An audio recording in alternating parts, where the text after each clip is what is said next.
Hello and welcome back to Worldbuilding Wednesdays. Today I want to talk about magic systems. Not in a crunchy rules lawyery kind of way, but in a how do you make magic feel alive kind of way. So these are some basic things that I ask myself when it comes to building magic systems that I think you can really easily implement in your own to add some layers to it and some depth to really make it feel alive. So let's get straight into it.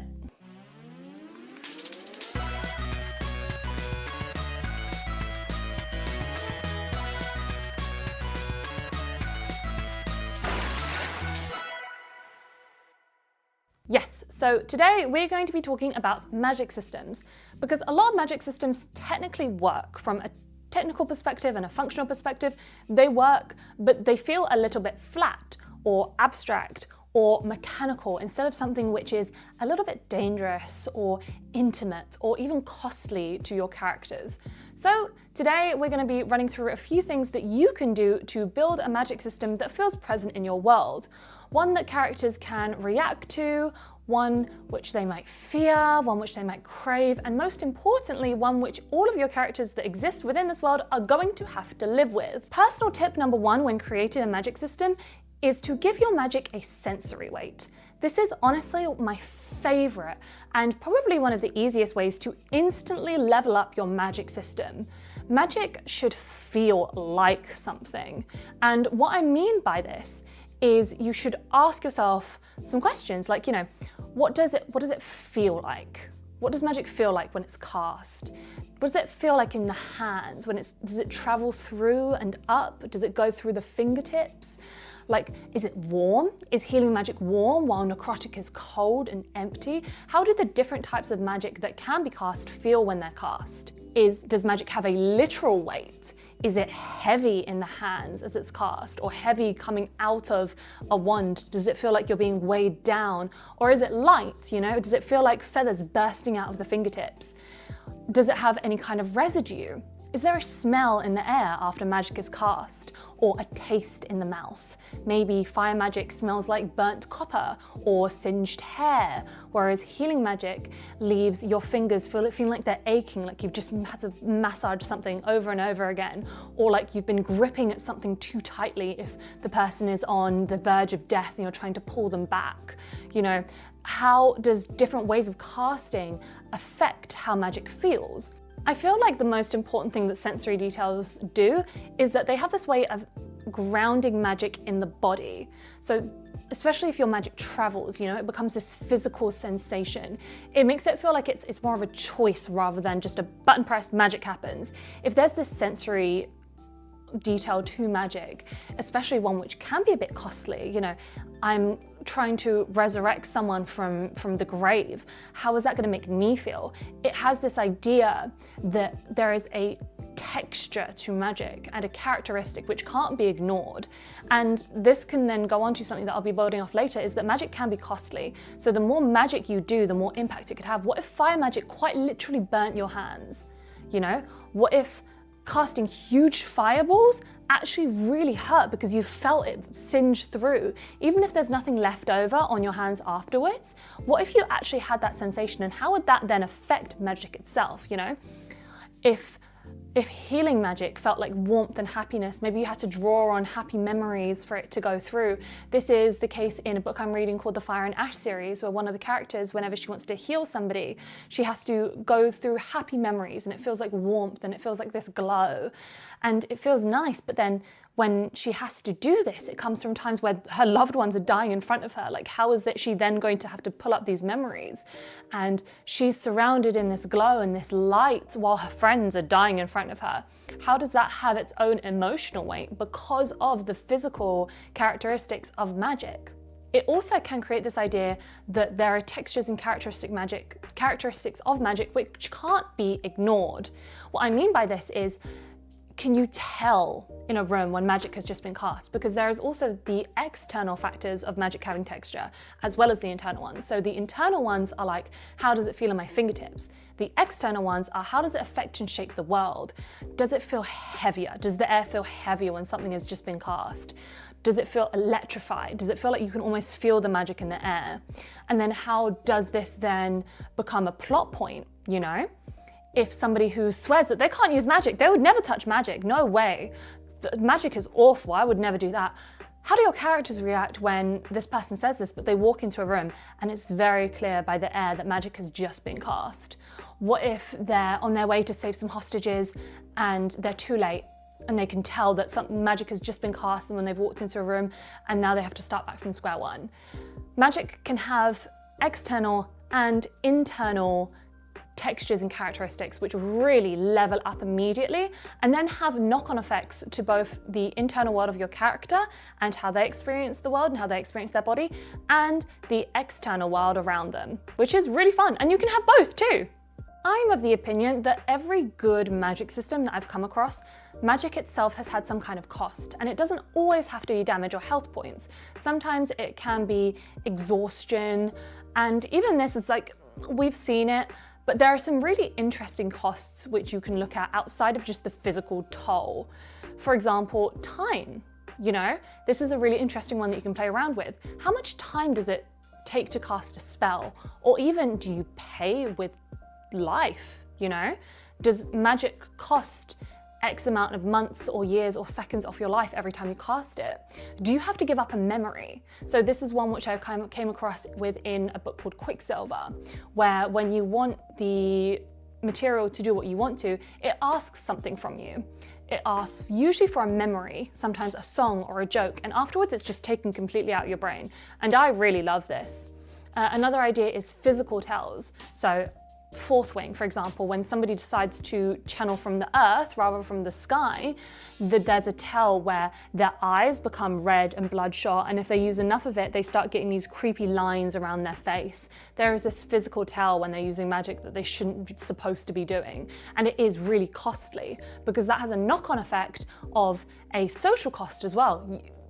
For example, in fourth wing, this is completely, you're the bad guy if you have these twisty lines around your eyes.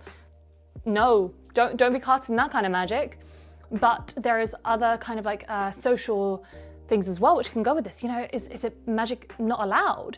Are there different factions for each kind of magic? Does the school of enchantments not get along with the school of pyromancers? Is there a social distance kind of there between the two different things? Kind of goes on to this idea of reputation, where does magic cost your reputation? Is there like a hush-hush thing about magic? Or, you know, are there particular religious sects which preach against magic, some which believe that magic is free? Because this is also a different kind of cost, is this idea of like social consequences. And then of course there is the physical, not beyond physical features, also the physical cost of magic. You know, is it just exhaustion? But I do like the idea that sometimes magic leaves visible marks that can't be hidden. Like, does it ink onto someone's skin, for example, every time a spell is cast or every time a spell is learned? Or maybe casting too much magic gives you this weird kind of aura that people want to stay away from you. Because that again could go to that idea of like a social cost. And maybe certain magic makes you harder to be near, whether this is like emotionally or spiritually. The key takeaway of all of this is magic should change something in you or around you. There should be some kind of cost beyond just the tired or the Stranger Things nosebleed.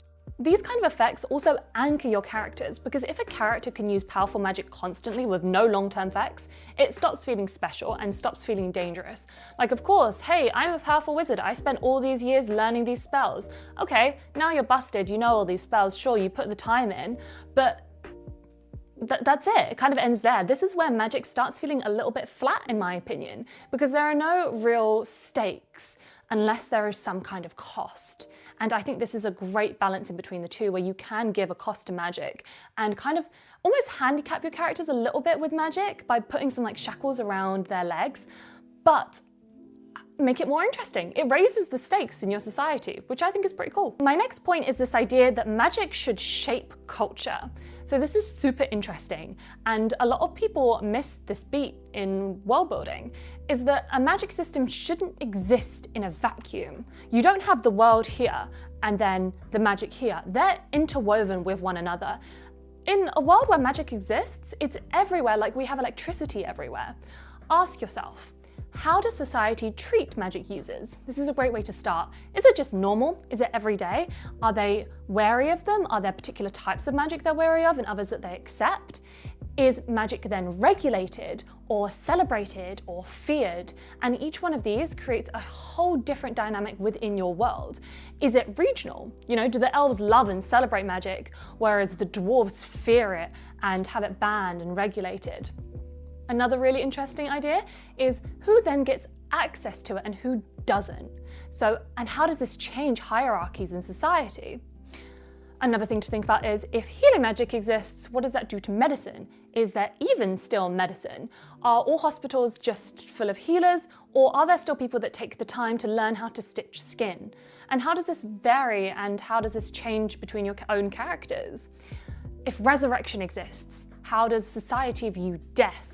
And if there is a confirmed afterlife, how does this change funeral rites? If magic is inherited, how does that go to a class system, which is really interesting? When magic changes how people live, it stops becoming this like gimmicky thing and starts becoming a real sense of world building. How does magic affect your world on a macro scale, and also a micro scale, on a political scale, on a social scale? My next point is something quite interesting to think about when creating a magic system, is this idea that limitations are more interesting than the powers themselves. And by this I mean that one of the most compelling things that you can do is put barriers on your magic. What can magic not do?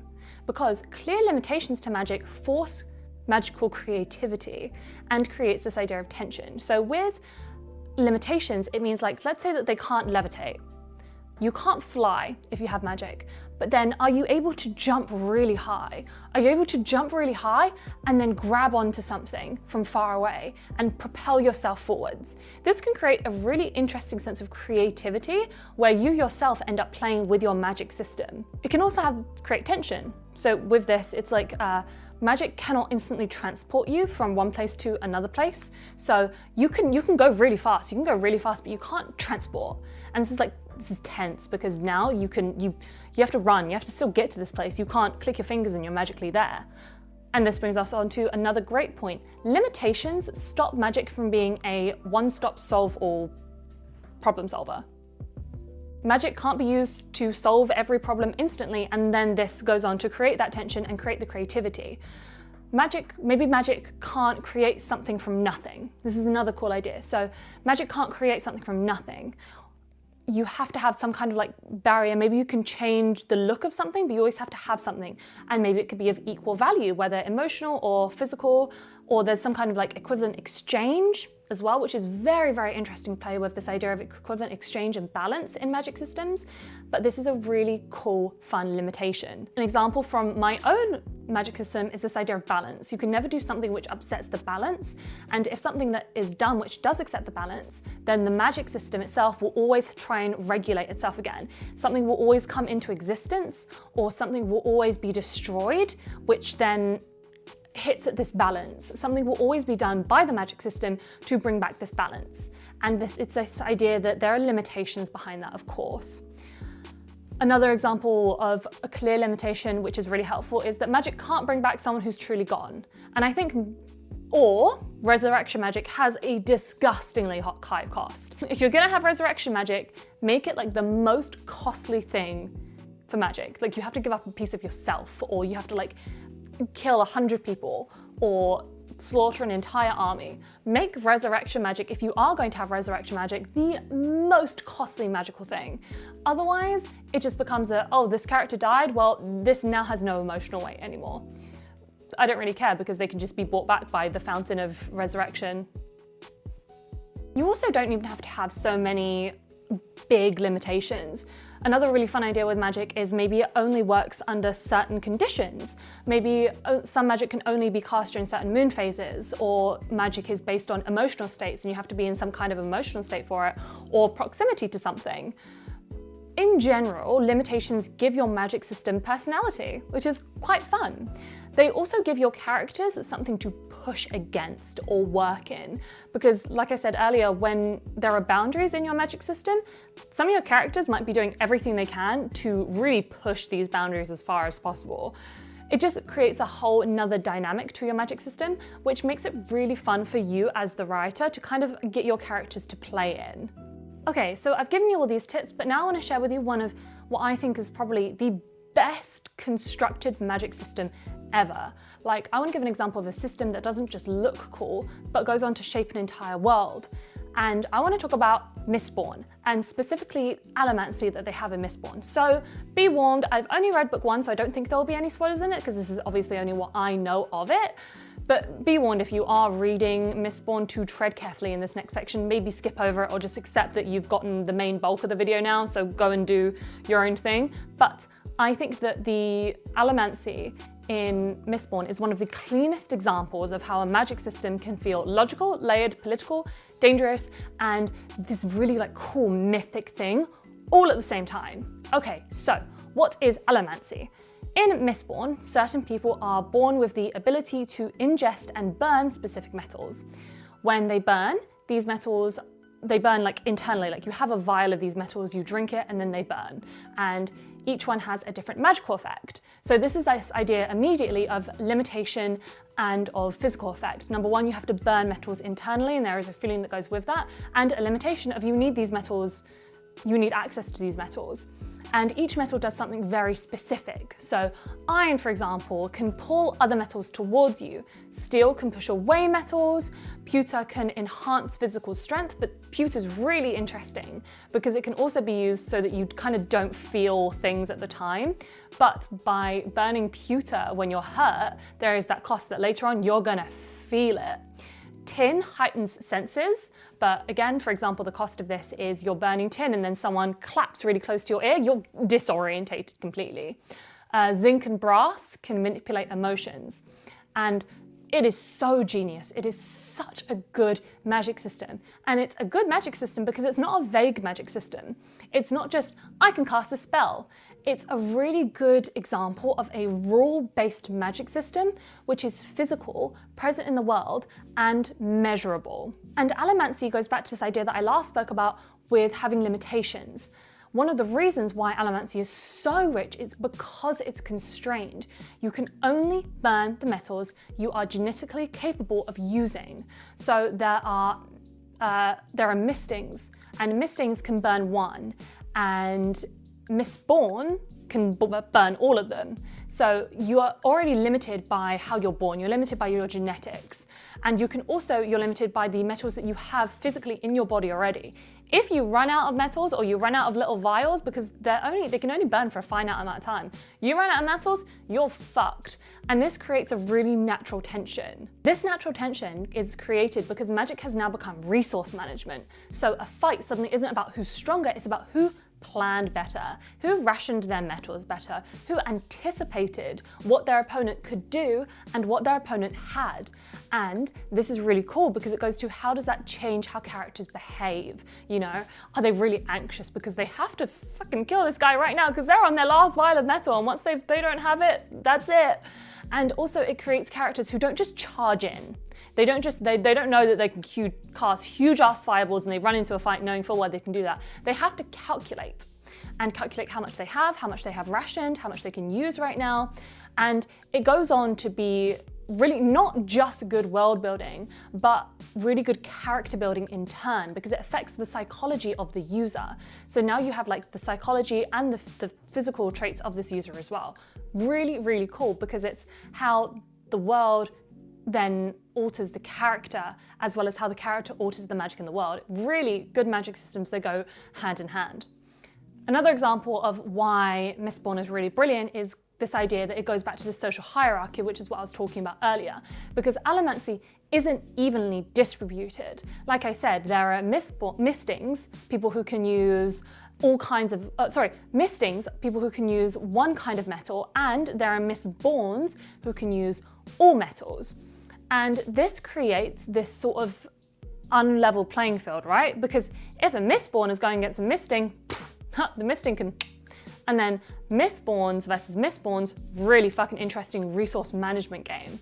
And this difference alone can create this sense of like myth behind Mistborns, because they aren't just stronger, they're exponentially more versatile, which, yes, Very important, because it goes on to what I'm going to talk about next, which is this idea of how magic affects your characters, because these Mistborns become political weapons. They become assassins and enforcers and nobility.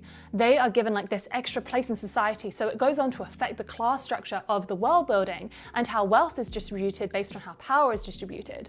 The ruling class in Mistborn literally justifies its power through magical bloodlines. It's really, really, really interesting, because it's, again, how everything goes on to shape society. And magic isn't just a flashy combat thing, it becomes inherited privilege.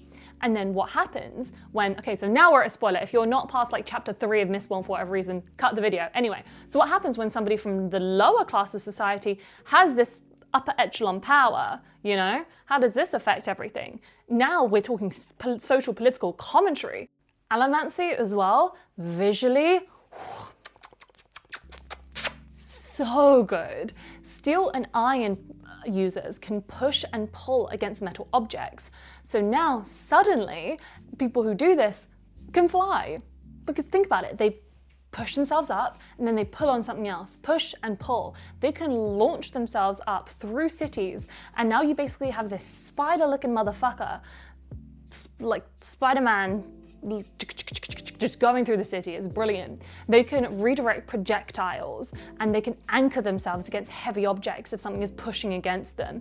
They can have these big fights mid-air. Well, this is more for Mistborns, because obviously you have to do a bunch of things at the other time. But visually, and if you are describing this, becomes brilliant, because the world has now become part of the fight choreography. Magic, which has a choreography, just eat it every single time. Especially because Mistborn is set in a city with metal architecture. The whole city is just a playground, and it is brilliant. But again, with the limitations, because if you remove metal, you weaken an allomancer. So now it's another thing which affects the world society. How does architecture change?